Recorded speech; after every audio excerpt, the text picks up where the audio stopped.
കാമാക്ഷി ഗ്രാമപഞ്ചായത്ത് അധികൃതരുടെ അനാസ്ഥയാൽ കുടിയേറ്റ കാലത്തിന്റെ ചരിത്രമുറങ്ങുന്ന ഗ്രാമീണ പാത ഇന്നും കുടിയേറ്റ ചരിത്രത്തിന്റെ സ്മാരകമായി അവശേഷിക്കുകയാണ്.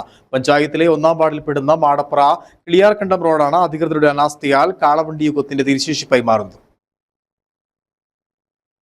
കുടിയേറ്റ കാലത്തിന് സ്മാരകമായാണ് കാമാക്ഷി പഞ്ചായത്തിലെ 1-ാം വാർഡിൽപ്പെടുന്ന കരിക്കൻമേട്ടിൽ ഇന്നും സഞ്ചാരയോഗ്യമല്ലാത്ത റോഡുള്ളത്. നിരവധി കർഷകർ അധിവസിക്കുന്ന മേഖല കൂടിയാണ് ഇത്. എന്നാൽ ഈ റോഡ് ഗതാഗത യോഗ്യമാക്കുന്നതിൽ ഗ്രാമപഞ്ചായത്ത് മെമ്പർ ഉൾപ്പെടെ നിസ്സംഗത കാണിക്കുന്നു എന്നതാണ് വസ്തുത. റോഡിന്റെ എസ്റ്റിമേറ്റ് ഉൾപ്പെടെ പലതവണ തയ്യാറാക്കിയെങ്കിലും ഗ്രാമപഞ്ചായത്ത് മെമ്പർ ഇത് അംഗീകരിക്കുന്നില്ല എന്ന് നാട്ടുകാർ തന്നെ പറയുന്നു. പഞ്ചായത്തിനാണെങ്കിലും മെമ്പറാണെങ്കിലും MLA ആണെങ്കിലും MP ആണെങ്കിലും ഒരു തുക ഈ റോഡിന് വേണ്ടി അനുവദിക്കുകയില്ല, ഒന്നും ചെയ്യുകയില്ല. കാമാക്ഷി പഞ്ചായത്തിലെ വിവിധ മേഖലകൾ ഹൈടെക് യുഗത്തിലേക്ക് കുതിച്ചുവെങ്കിലും ഇന്നും കുടിയേറ്റ കാലത്തിന് സ്മാരകമായി അവശേഷിക്കുന്നത് കരിക്കൻമേട്ടിലെ ഈ പാത മാത്രമാണ്. കിളിയാർകണ്ടം 1-ാം വാർഡിലെ റോഡാണിത്.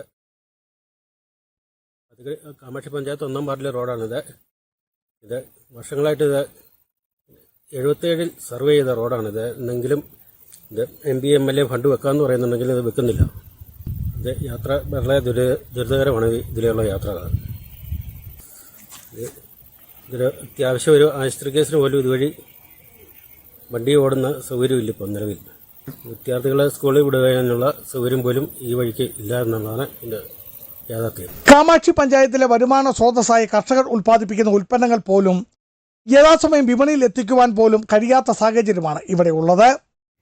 കുടിയേറ്റ കർഷകർ അധിവസിക്കുന്ന കാമാക്ഷി പഞ്ചായത്തിലെ 1-ാം വാർഡായ കരിക്കമ്പേരിന്റെ ഭാഗമാണ് ഈ റോഡ്. തികച്ചും പറഞ്ഞാൽ മാടപ്രയിൽ നിന്നും കിളിയാർകണ്ടത്തേക്കുള്ള എളുപ്പപാത. ശരിക്കും പറഞ്ഞാൽ 3 കിലോമീറ്റർ താഴെയാണ് ദൂരം. മലയോര കർഷകരുടെ ചിരകാല സ്വപ്നങ്ങൾ അന്തി ഉറങ്ങുന്ന കർഷകർ അധിവസിക്കുന്ന മേഖല. എന്നാൽ MPക്ക് MLAക്ക് എന്തിനേറെ പഞ്ചായത്ത് മെമ്പർക്ക് പോലും ഇവിടെ ഉത്തരവാദിത്വമില്ല എന്നതാണ് വസ്തുത. അതിന്റെ ഉത്തമ ഉദാഹരണമാണ് ഈ റോഡ് തന്നെ. നാട് ഹൈടെക് യുഗത്തിലേക്ക് ഉദിക്കുകയാണ്. പക്ഷേ ഇപ്പോഴും ഈ റോഡ് കാളവണ്ടി യുഗത്തിലാണ്. ഇതിന് ഉത്തരം പറയേണ്ടത് മറ്റാരുമല്ല, ജനപ്രതിനിധികൾ തന്നെയാണ്. ബിജു ഐശംബ്രമൻ, ഇടുക്കി വിഷൻ ന്യൂസ്.